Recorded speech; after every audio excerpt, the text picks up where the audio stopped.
a lot of these guys don't understand. So they sit there under the radar. They don't want to do nothing year after year, sometimes decade after decade, because someone's dangling a carrot for some big deal that doesn't even go through. And even if it does go through, a lot of times, oh, look, AZ Faisan, they did the Paid in Full movie about him. Mm-hmm.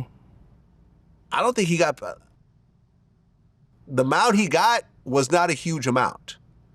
He basically sold his life rights. They made the movie. The movie was big.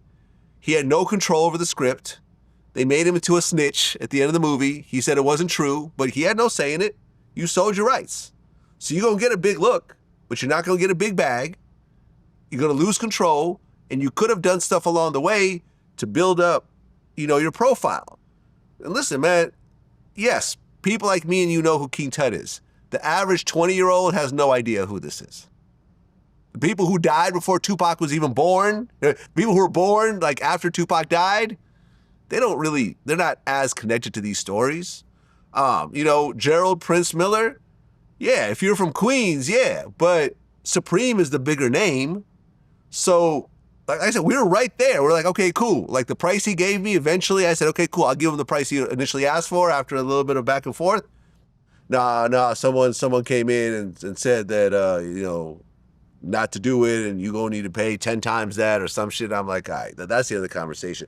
And it's too bad because an interview with King Tut right now on VladTV would put King Tut really in a big spotlight. In the same way that everyone's blowing up phones over Ali Zoe Adam right now, that would be King Tut. That would be Prince right now. But see, what would help him, because as you said, I was visualizing it, because like you said, a lot of people don't know who he is outside New York. Yeah. But when you put the man, it would be, if he would be cool with this, the man allegedly accused of the 2Pac. Yeah. If 2Pac worldwide knows, oh, that's the one, so people gonna tune in, you know? And that'll give them leverage to do bigger deals at that point. There's multiple interviews we've done that have turned into movie deals, TV shows, everything else like that. Let me tell you something, and I ain't gonna lie, sugarcoat, people know, I tell them all the time, me coming over here helped me open a lot of other doors for me.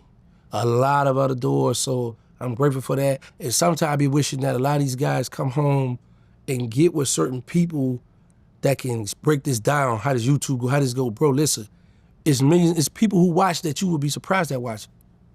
And they gonna wanna have you, they gonna wanna come in and you just keep going and do your documents, you can do all this stuff, but you come over and get this money here, legal, and then you can invest in other stuff. But a lot of people come out with the greed, man, give me 50 from Vlad. Now, Vlad gotta sell, you gotta do like 5 million to get your 50. But they don't know that, and the reason why I know it because I'm into the world. Well, listen, and rest assured, when I do my interview, when I did it with you, when I did it with Ali, when I did it with AZ, like I do it right. Like I do a good job. I do all my research. I'll lay out the story. I'll turn it into a movie. You know what I'm saying? Without the B-roll and the special effects and everything else like that. I'll lay out the whole story. And for people that actually want to do a real, like a Netflix documentary or a film, they could watch that and say, okay, now I got it. Now I got it. You know what I'm saying? And it could turn into something bigger, and it will really bring you, like with you, a lot of opportunities. But a lot of times he's got to want to speak to me directly. I'm having to keep speaking to a third person. I'm like, let me get on the phone with this. I know he don't want to talk to you. Like, all right. No, that ain't true. Let me tell you something, Vlad. This is what I know for a fact. Every man that does interview will love to talk to the Vlad. But it's the person that's right there going to keep, because he know so it might not even be them. He's going to put his extra on. You can best believe, if you ever talk to the person, like, man, I was trying to talk, man, I wanted to talk to you too, but my man said you in, it go like this. They don't know. And he's always going to have middleman because he know I need to be, cut me in and cut it out. So I need to add my extra on. Yeah, but you could be a middleman and you could still be cut in. Yeah, but see, a lot of people, I can still pay, I pay middlemen all the time. Nah, but see, Vlad, and I just want to say this. People can say what they want about me. They can say I'm the police or the feds or whatever else. Show me a person that say that Vlad owes me money. He agreed to pay me an amount of money he never paid me. Show me that. Birdman's had some accusations about that. He's had some lawsuits and everything else like that. But Vlad, you can't find a single person that say, Vlad ripped me off. He owes me $5,000. He's ducking my phone calls. He's, you know, he ripped off my footage and never paid me. That just has never happened because I don't do that type of business. So if you want to be a middleman, you could be a middleman and you'll get paid as the middleman.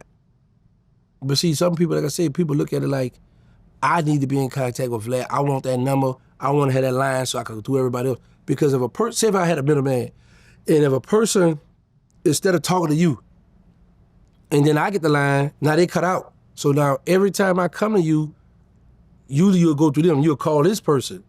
So now watch out, and we right here, they cut out the wait. So a lot of guys look at it like, man, like back in the days, you know, you gotta go through me, I ain't gonna hook you with the plug, you know, and that's what, but the sad part about it is, when these guys come on, and these people in the ear, nah, you're gonna do this, it's not easy to get a Netflix deal.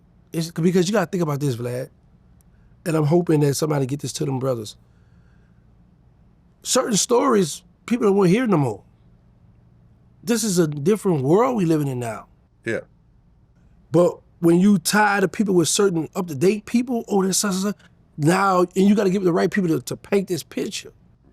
But you, and then they be waiting a long time for these movie deals. They be waiting and waiting. Look how I've been waiting. People be talking to me, but I don't want to jump out on anything, but, and I got some good stuff in the works too. I was just thinking there as we was talking, right? Yeah. But I just be like, I want to hear this King Tut story. I want to hear Prince's story. Yeah, and I could do a good job telling it. Man, I want to hear the story bad. I always have. I think we did our first interview. Yeah. I think most people that interview you, I'm almost positive that they've looked at that first interview. Yeah, first. everybody. Yeah, because that's what everybody know me from. Yeah, everybody. I go to that. Everyone quotes from it. You know, I feel like that was a good representation of your story. I got 2.8 million on it. I go to that all the time. That's right. You see this work, you see this. That's right. So yeah, of course. Right, and the fact that that if you could show the numbers, right. say, look, yeah, I did Vlad, and look, this got 1.5 million, whatever. That then legitimizes your story and shows that there's a real audience behind it. Look, I've been talking to White Boy Rick for like 5 years now. Yeah, I talked to him Same situation. Cool guy. I mean, he'll return my calls. We'll talk. Be like, oh, give me another. Hit me up later in the year. We go, you know, 5 years go by, you know, still nothing. I think his situation is a little different though, because I think he's suing the government over his arrest. So I think maybe he doesn't want to talk about it because it might affect the lawsuit. So his situation is a little different, but once again, it's the same kind of thing. Now, you know what's crazy, Vlad? Because I have this guy who White Boy Rick know that I'm tight with, and we were all on the phone. We was about to do an interview together, but I didn't know what to ask him. I don't know his full story.